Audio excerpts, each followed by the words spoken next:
You belong to me, I belong to you. Yeah. No, just kidding. I just came out of surgery, y'all.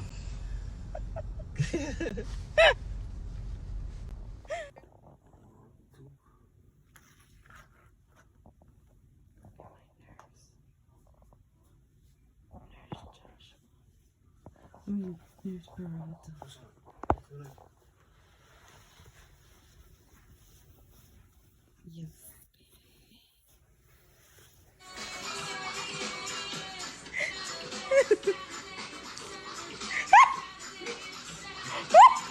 I'm being myself.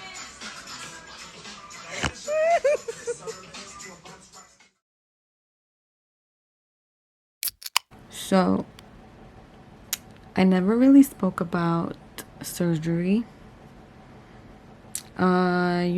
After my chemo session after I completed my chemo session, which ended literally on the week of my birthday, December 16th. Yes, because I started December 14th, so that was a Monday, I believe. My birthday was on Tuesday the 15th, and then 16th was the last day of chemo. They had already, my doctors had already decided what was going to happen next, which was surgery. Before doing the surgery, my doctor did state that, the possibilities of what could happen.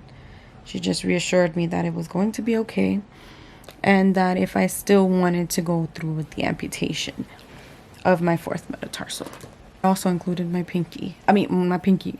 It also included my fourth toe, Lord Jesus.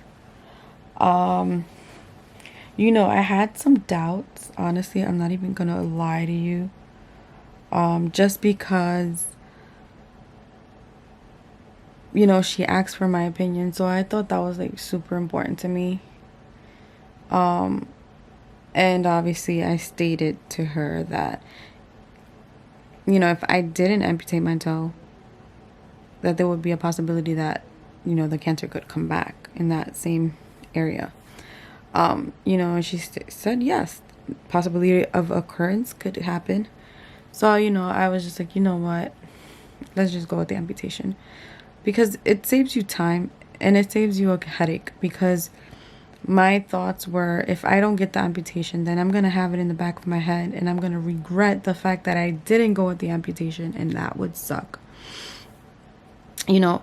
And so immediately, my doctor stated that she was happy that I had decided to go with that. That's what she thought as well, but she wanted to know my thoughts and how I felt, which I thought was super important, because it's like, I've never felt that comfortable with, well, in this situation, I never felt comfortable with any other doctor, in the beginning when I first got diagnosed. So it was like, to hear her care that much and be concerned was important to me. It just reassured me that I was going to be in good hands. So surgery was January 20th, which was crazy because my biopsy was done August 20th. So I'm like, 20th. Wow, the 20th is incredible. I don't know, that number just resonated with me so much. And so I was lucky enough for Josh, for having Josh with me wait until they wheeled me into the operating room. We were there just hanging out, talking, prayed. We prayed before anything. And, he was able to meet my doctor, my surgeon, which was incredible. I did freak out at one point because they had me sign a waiver. Basically, the waiver stated that if they needed to, for whatever reason, amputate my pinky toe, I was going to be okay with that. And I'm just like, what? This is not what I signed up for. I thought it was my fourth metatarsal. They were like, oh, that's what we have here, one of the doctors stated. And I'm like, So when my surgeon came in, I was like, Dr. Tyler, like, what is going on here? And obviously she reassured me. She was like, no, don't worry about it. It's going to be fine. It's your fourth metatarsal. So it was insane. I had like so many doctors surrounding me. I had an anesthesiologist that obviously was gonna do the anesthesia, and then I had another like another doctor come in to do the nerve blocker behind my knee, like behind the leg. And so it was just like, it was crazy. Like, it was just a lot going on. All I remember was, you know, me saying bye to Josh. I did not want to see him go. I wanted him to stay with me. It sucked so much. But I was just, you know, I don't like being sedated. So that was just like the freaking scary part. Because anything could happen, you know? And it's not about being negative. It's just the honest truth. There are a lot of things that can go wrong. And thankfully it didn't. Was that nerve blocker, that anesthesia they put, kicked in. And I was just like, I don't know what the fuck happened next. I was still like kind of loopy. I remember them asking me if I could walk. And I was like, no. So then they wheeled me into the OR. And they had me, I think, because I was still awake, they had me move over onto the operating table. And I was just looking around trying to see everybody, but I was just like gone. And I saw the anesthesiologist across from me, and I don't remember anything after that. I remember waking up, obviously, in recovery, and just asking to use the bathroom. And they put the little toilet, whatever you want to call it, the little seat, I don't know what it's called, I forgot it right now, under me, and I was just peeing. I'm like, oh my god, like super drugged. Don't remember a damn thing. And all I remember was that they cut up my sweats. You know, Josh was called and they went over everything that I had to do on the list of like medications and things like that. And then I realized I had the hemovac connected to my freaking foot. And I'm like, what the hell is this odd device? I've never had this before, not even with the biopsy. But then I realized, well, I just had my toe amputated, my whole entire like bone taken out. So that's what it's for, to drain the blood. So it made sense. It was just the boot felt horrible. I couldn't bear any weight on it, which sucked. But I was thankful enough that my in-laws had a room for me downstairs in the basement, and I could get around easily because the bathroom was there. I didn't have to do much. I just couldn't take the boot off, and I was freaking out because if I take the boot off, then that means the hemovac, and it was all these crazy things. So I was like that for about, I would say like 2 weeks. The pain was unbearable, and like the first 3 days it was okay. I was like, oh my gosh, this doesn't hurt. But geez, when those 3 days like came and the nerve blocker disappeared, I was crying like a baby at night. Horrible, horrible, horrible, horrible. It was just horrible. And so I think those were the hardest days, you know, too, because I couldn't really bear weight on it. And luckily one of my cousins ended up giving me a wheelchair, so that helped a lot. You know, I had to drain the hemovac, so that was a little, you know, but it is what it is. I'm just grateful that, you know, the surgery went well and everything like that. However, it wasn't until the 2 weeks came when I had the post-op visit. Woo! I had not seen my foot.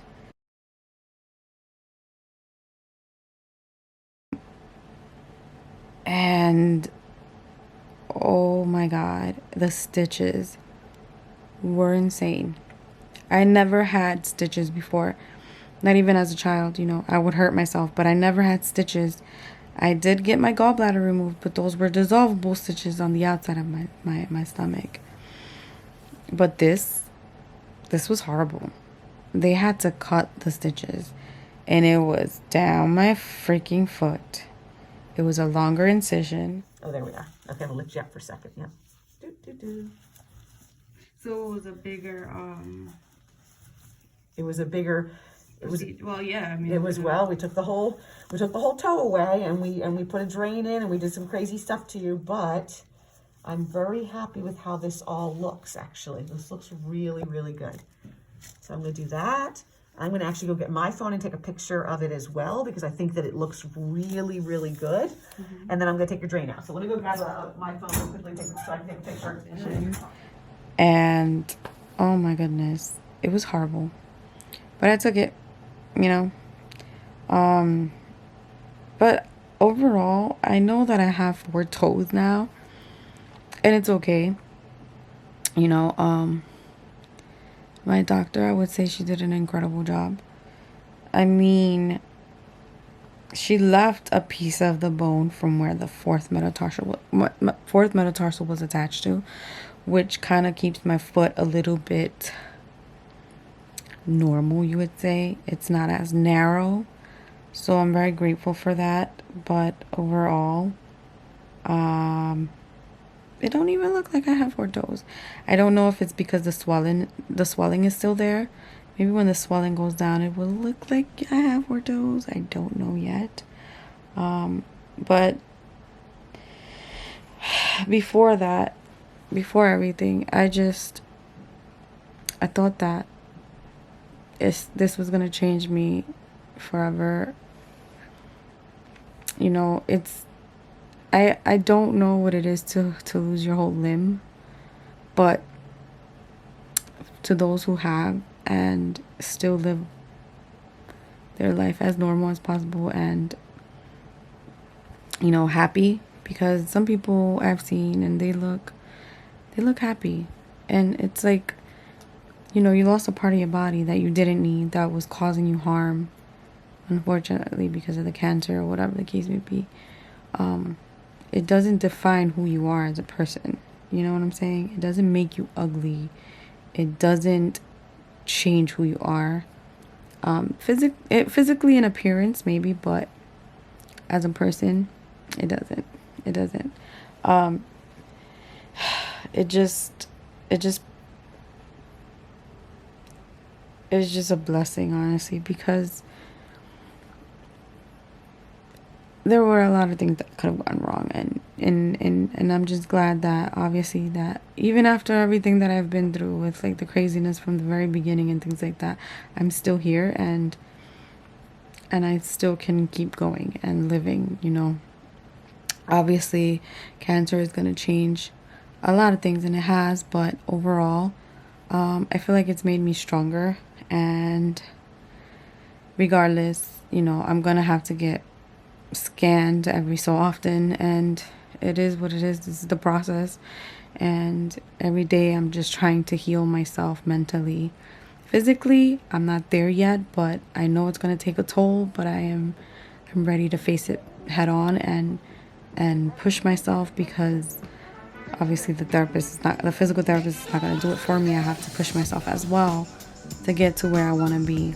And again, this is just a process, and we'll see how it goes. So I will keep you guys updated as time passes on, and hopefully I can vlog as much as I can, and I'll catch you guys later.